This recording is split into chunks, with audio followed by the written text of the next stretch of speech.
Like many people at this time, I've been trying to use some of this extra quiet time around the house to get things tidied up and sorted out. One of the things I've been coming across are the collection of souvenirs I have from the time of my own ordination as a priest. I've got the photo album, for example, and the order of service. And in a presbytery, there isn't just things connected with me, but with the history of the parish and some of the priests who've gone before me. Here I have the parish chronicon. This is our official parish diary kept by my predecessors going right back to the 1930s. And in these pages, there's a lovely description of the ordination of one of our parishioners that took place in 1986. After being ordained in the cathedral, Father Paul Fleming returned here to the parish the next day to celebrate his first Mass. Ordinations and the first Masses of new priests, or the professions of religious sisters, are some of the happiest celebrations that take place in our church. To see someone who's been preparing their vocation for a few years reach the point where they want to give their whole life to serving God is a wonderful thing. And knowing that a new generation of priests and religious are coming forward to serve God's people fills us all with hope. That's why it's so important to think about, pray about, and encourage new vocations in the church. Now, more than ever, we need sincere men and women to come forward and answer the call God has placed in their hearts, to follow Jesus and to give their lives to him in a special way. Now, I've been a priest for nearly 9 years, and I was training for the priesthood for 6 years before that.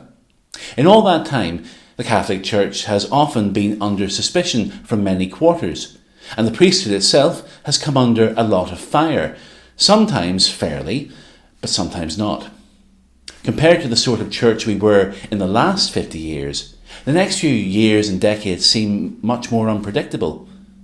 So am I worried? Am I fearful? Am I sorry I ever started out in this path? Dear God, no. I love being a priest. It is the greatest privilege I could imagine, and truly the best job in the world. As I look back at my time in the priesthood so far, I'm amazed at all the interesting, meaningful, and often fun things I've had the chance to do, and the places I've been able to go. I've been on radio and television several times.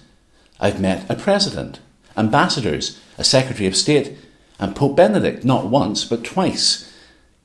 I've discovered I can sing, bake fairy cakes, speak Italian, say Mass in Latin. I've represented my local council on an official trip to Poland.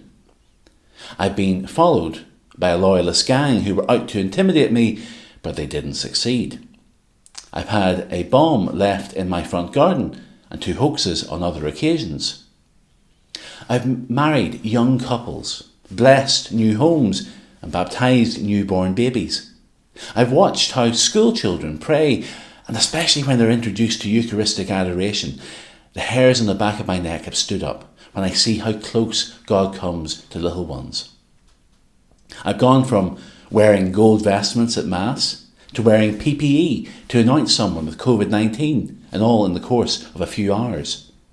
I've seen miracles of healing, and I know several people who really shouldn't be alive today, but who were healed by prayer and the power of God.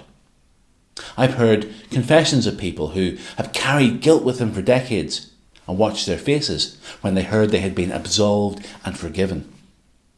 I've accompanied people as they came to the end of their lives and have been profoundly touched both by their faith and by the love shown them by their family and carers. At times I've had to find words that make some sense of terrible losses or great suffering. And occasionally I've really felt myself to be standing on the front line between heaven and hell, with the power of God behind me, protecting me and backing me up. And when it all gets too serious, I get to put on my panda mask and call into the primary ones in our local school for a play and a wee prayer. And the great thing is that none of these things are to my credit. It's not me, it's just because I'm a priest. It really is the best job in the world, and I thank God every day that He's called me to that honour and gave me the courage to say yes. Now anyway, all that's just my experience. Other priests and other religious sisters would have much more to tell you than me. So let's pray for more priests and religious sisters. God has promised to send them, and he keeps his promises. He will send us shepherds after his own heart. So let's pray for them and encourage them. To any unmarried man, I would say with all my heart, listen, think, pray, ask God if he's calling you to priesthood. And if you think he might possibly be, then do something about it. Google it. Look up Vocations on YouTube. Contact me or another priest you know. To every unmarried woman, I would say the same thing about a vocation as a religious sister. You don't have to commit yourself there and then, but if God is calling you to serve him in this way, then you won't be truly fulfilled in life unless you give it a go. When I was at school, we prayed a prayer for vocations that included the line, "Help me to find my true vocation in life, so that I may find happiness in myself and bring happiness to others." And that for me is what my vocation is all about. Sharing the happiness God has given me with others. May God send us many more happy priests and nuns. God bless.